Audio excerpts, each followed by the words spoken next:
is Clarissa Garcia. I am the transplant dietitian at the DHR Health Transplant Institute. And today I'm going to be talking to you about food and the importance that it has on your mental health.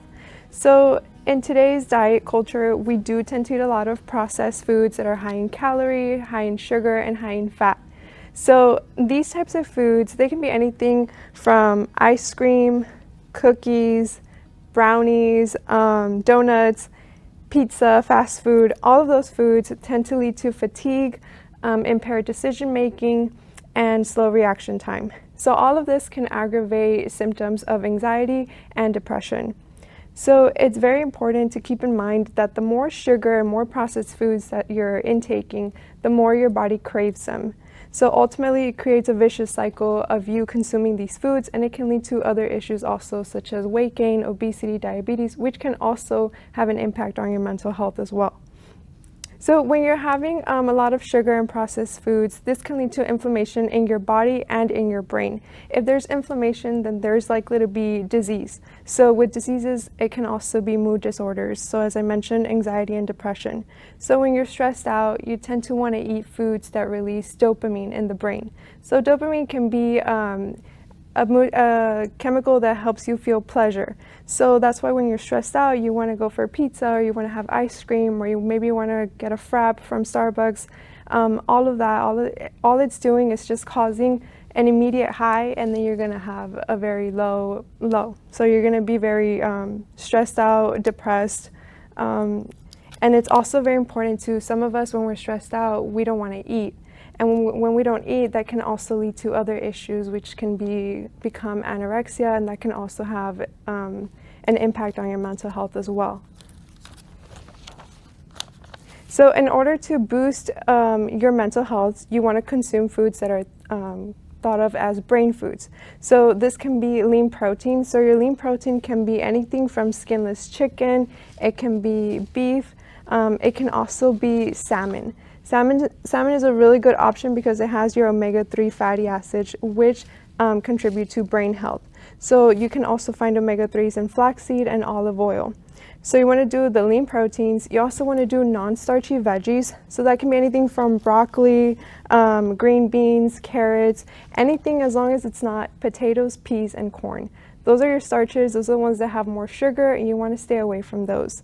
You also want to do dark leafy greens such as spinach. If you don't like spinach, you can always throw it in a smoothie. You're not going to taste it. And you can also do nuts and seeds.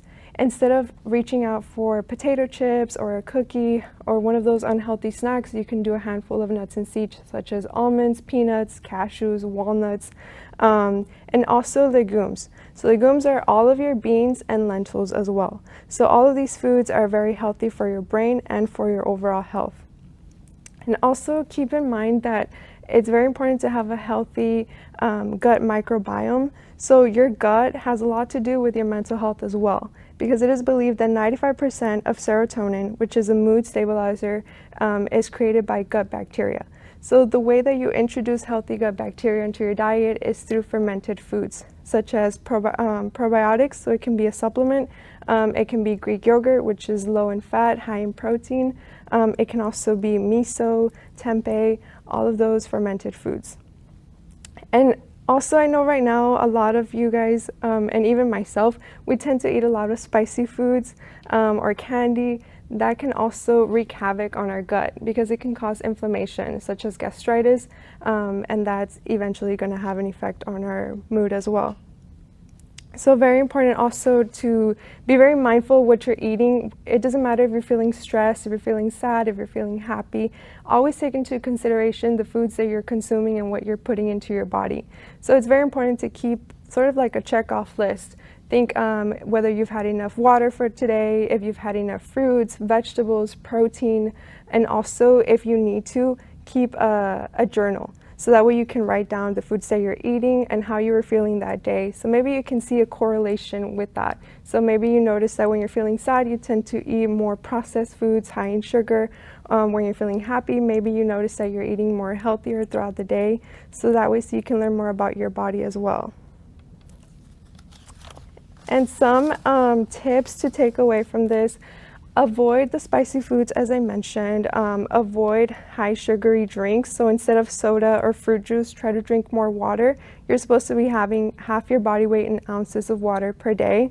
Also, instead of the snacks that I mentioned, such as chips, candy, donuts, cookies, try to have some sort of fruit, something like an orange. It can be an apple, a pear, something simple like that. Or you can do vegetables as well.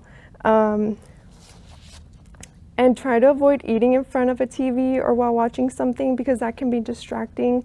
So you're less conscious of what you're eating, and you also tend to overeat. So try to eat in a place where you're either with family or with friends and you're having conversation, or you can be by yourself and just relaxing. So those are my tips to take away from this, and just keep in mind that food does have an impact on your mental health.